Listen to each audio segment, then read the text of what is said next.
Okay. We are now We are now at chapter 11 in Eov, and from now on, for the next maybe 20 chapters, I'm going to highlight just several verses from each chapter because it's very repetitive. Part of the reason that it is repetitive because Yirmiyahu, who was the author of Eov, is leading towards a very important revelation in chapter 34, 35. So he needs to build up towards it, but also to sort of hide that message because it is a very revolutionary message, and not everybody is going to be happy with it. And that is his message of how to address the issue of good and evil in the world. In one sentence, I would say that what Yirmiyahu concludes later on in the book is don't blame God. Don't turn to God for answers. First, do whatever is within your power to change the world. Maybe later, after you did your part, then you could turn to God and say, why are you causing, why there's evil in the world? But 99% of the evil in the world is generated by us, by humans. And so now, this is not an easy message for people to digest, because if it's in the hands of God, then if I do good in my own little bubble, I did the right thing, God will save me. Tzedakah tatzil mimavet, you give charity, you're safe from death. But if it's not, if evil is everywhere, and it could be random, and unless we fix the whole world, everything is fixed, then it's much more of a problem. So we'll get there. But now we are in chapter 11. So far, an Amati, one of Eov's, what? Don't reply to it yet. What? I said it's difficult. That's why don't reply to it yet. When we get there, you'll see that. But that's why, just to highlight the question, right? Or to that is why people get upset or concerned when they see mass destruction, natural disasters, terrorist attacks, diseases. Because you say, wait a second, where is the plan? Where is the divine plan? Is everybody handpicked by God? 9/11, thousands of people were directed to be at the building. Tsunami, earthquakes, floods, wildfires. Did God want all these people? And every single one in exactly that way. Exactly right. So it's hard. Right. So it's hard to accept that. So let's see what. Okay. So far says this to Eov's argument. He says, "Harov devarim lo ya'aneh." You just think because you talk so much that you hold the truth. And you think there's no response to your arguments. It says, I wish God could have spoken to you and opened His lips to address you. It's a twist on the pasuk. Adonai sifatai tiftach. Hashem, open my lips and let my mouth say your praise. So he says, I wish God could do like the opposite, meaning in most cases we communicate with God, but we don't hear the communication back. So he says, you're talking to yourself. God is not God is not part of the dialogue because He doesn't bother to talk to us. And then he speaks about again God's greatness and that im aven be'adcha hikeu. It says, go back and search your life and your actions and see if you didn't do anything wrong because you think you're so righteous. Eov answers back. Now they're getting a little less friendly with each other. Eov tells his friends, Omnam ki atem am, you are important people. Ve'imachem tamut chokhmah. He says, wisdom will die with you. Meaning, when you die, that's it. There will be no more wisdom. It's sarcastic. He says, you think you're so smart. I'm not less than you. He says, go look at the works of God. How God says, Masgil lagoyim vayabedem, shotech lagoyim vayamhem. I know that God can make a nation great and powerful, and then that nation will disappear.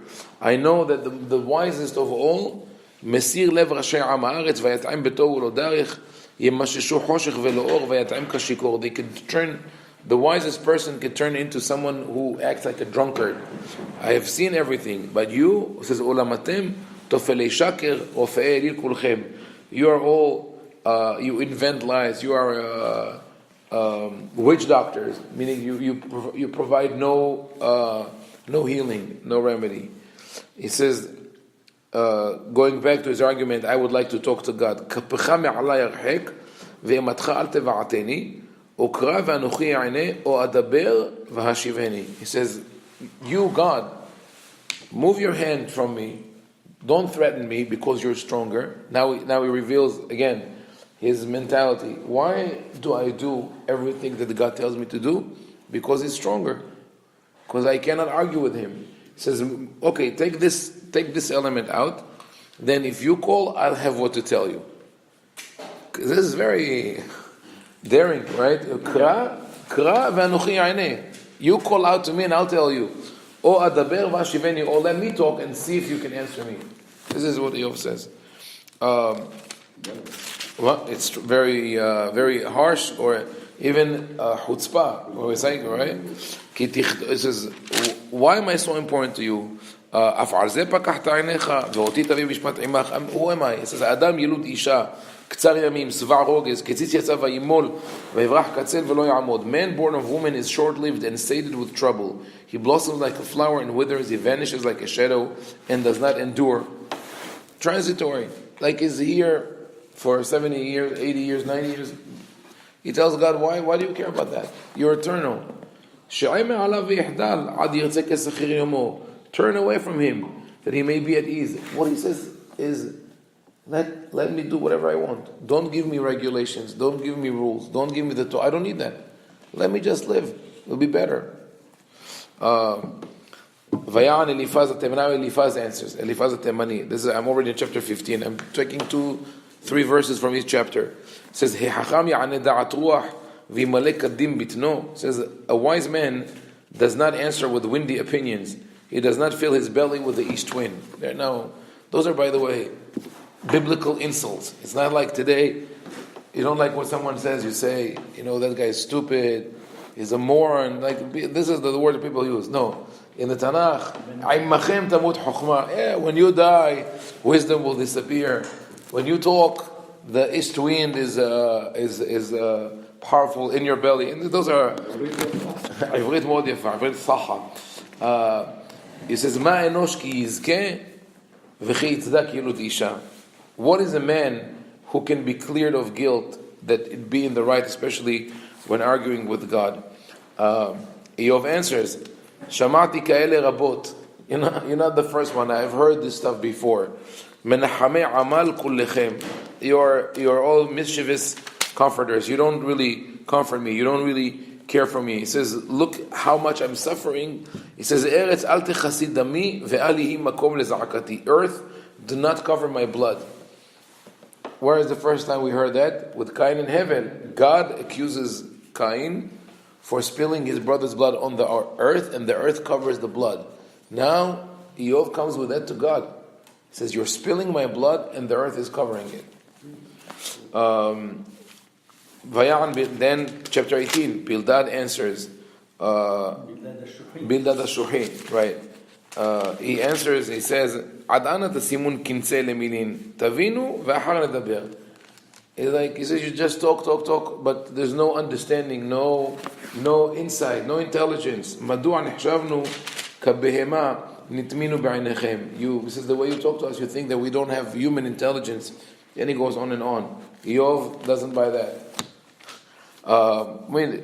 Like I said again, in the Hebrew is poetic, repetitive, but it's worth reading if you have the time.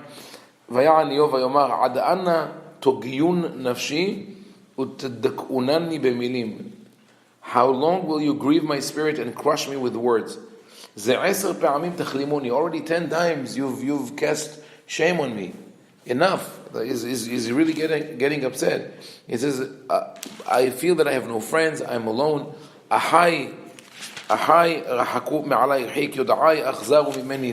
Nobody cares about me. He says, at least if I had human companionship, And this is, by the way, something that does happen to people who are a certain stage of suffering. Other people don't know how to handle it, so they break away from them. A while ago, I went to comfort my uncle. His wife passed away. He's 15 years older than her, and she passed away at the age of 70 or something like that. That was devastated. And besides that, his children, each one has different suffering.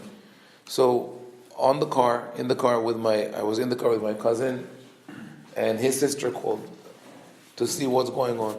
So I picked up the phone and I spoke with her. I said, you're as a woman, you can more easily talk to my other cousins, whose mother just passed away. Please make sure that you call this cousin, want to talk to her. She needs your support. I'm trying to do whatever I can. She answers.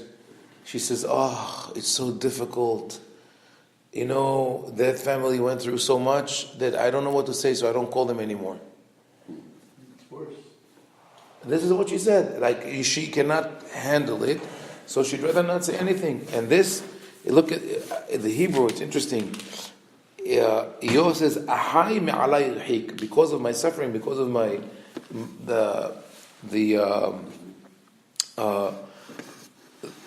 an inability to handle that. Yode'ai ach zaru mimeni. Those who know me became strangers. But if you look at the word achzar, became achzar, became cruel. The word in Hebrew for cruel, achzar, is only a stranger. So he says, Hanuni atem re'ai, ki yad Eloha nagi'abi. He says, pity me, you are my friend, for the hand of God had struck me. Lama tirdefuni kemoel umi besari lo tisba'u. Why do you pursue me like God, maligning me insatiably? What he says is, not enough that God has afflicted me, now you join on the ride, and you say, oh, it's probably you deserve it, you're not good. It is real pain. Vayan Sofara Na'amati. Now, another one, Sofara Na'amati, speaks about the actions of men. It says, Minisim Adam ale aretz. From the moment God created man, Kirinenat reshaim mikarov v'simchat hanef adei raga. The joy of the wicked is short-lived. And he describes all that, basically saying, again, you had your run, you had your good time, but if you're suffering, you're a sinner. Eov goes back, says, Ech tenahamuni havel, tshuvatechem nish'ar ma'al. No comfort here. Back and forth. I'm not going to go through all the chapters here.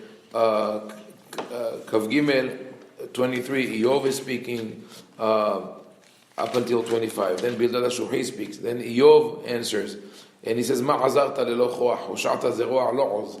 Says, no help there, no. And then he keeps on. Says, "Hay el hesir mishpati v'shadai hemar nafshi." Says, no, God has distorted my justice for me.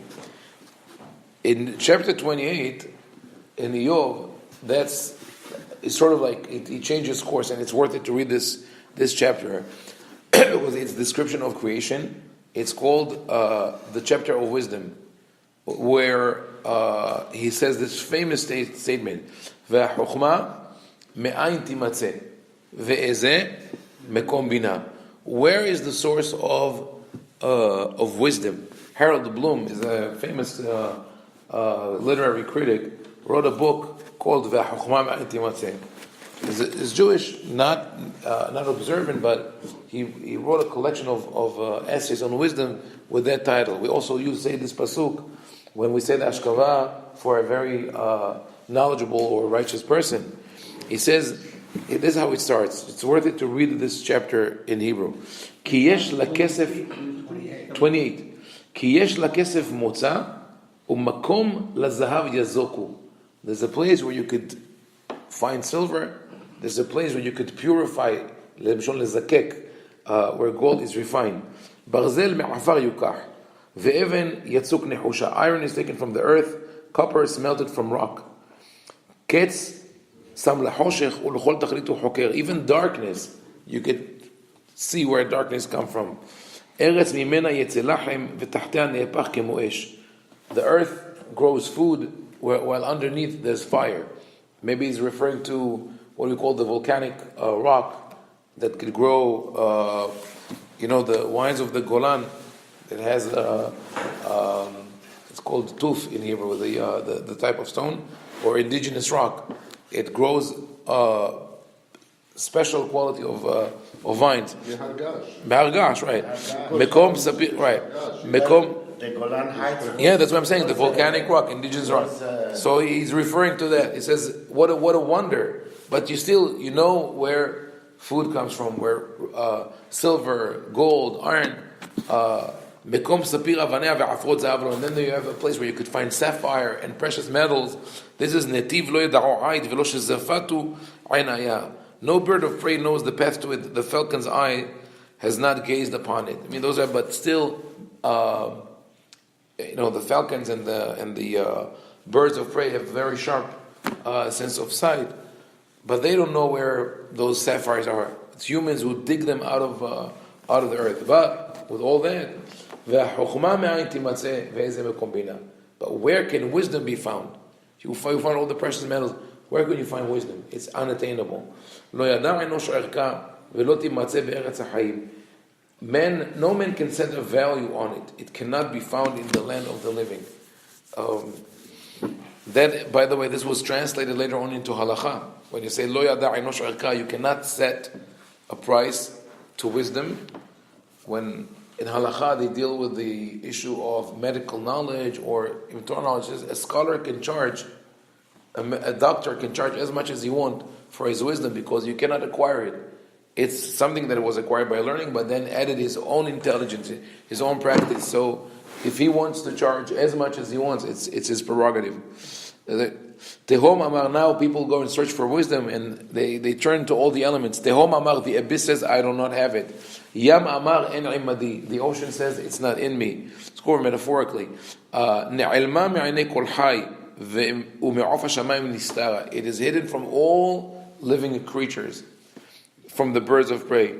Elohim mevin darkav hu yada'at mekoma. The only one who knows where wisdom is God.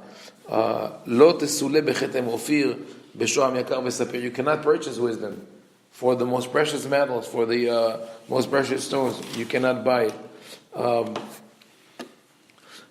And then what God says, Vayomer le'adam. Finally, Hashem delivers us, gives us an aid. He says, En yira'at Adonai hi chokhmah, v'sur merah bina. So what is the greatest wisdom? Revere the reverence of God and avoiding evil. That's sort of a twist. Like you didn't expect that. You would have expected God to say, no, you cannot really understand the wisdom of God. God says that the bottom line, at the end of the day, with all our greatest wisdom, the most important thing, and maybe the most difficult thing to learn, is to revere God and to not do evil. Not do evil to each other. This is a different phrasing of the verse, Ve'avta le'arecha kamocha. Love the other as you love yourself. It says the whole point of the world is eventually to teach us not to be selfish and to take care of each other. And if we look at the greatest inventions or the greatest manifestations of wisdom of mankind, there are two, you could put them into two categories. Ones, they were meant to destroy humanity, and ones that were meant to advance humanity. You have one doctor who invented, forgot his name, a man who passed away last year or 2 years ago, who invented dozens of vaccines. And he tried them all on himself. In the early 40s, early 50s, he tried the vaccines on himself because he didn't want to wait for the whole process. And he saved with his vaccines millions of people, one person, with his wisdom. That is Ezemek Bina. And then you have Hachamim La'ara, people who invented machines of war and other things. Alfred Nobel, who at the end of his life regretted the way the dynamite was used, and that's why he took the Nobel Prize. But that is how the Bina, the Chokhmah, wisdom chapter is concluded. Yirat Adonai Chokhmah v'sur merah bina. Because only when we have the reverence of God, we are willing to be more nice and more caring for other human beings. So it goes back to the core message of the Torah. And the next time, God willing, we'll continue with the following chapters. Yes.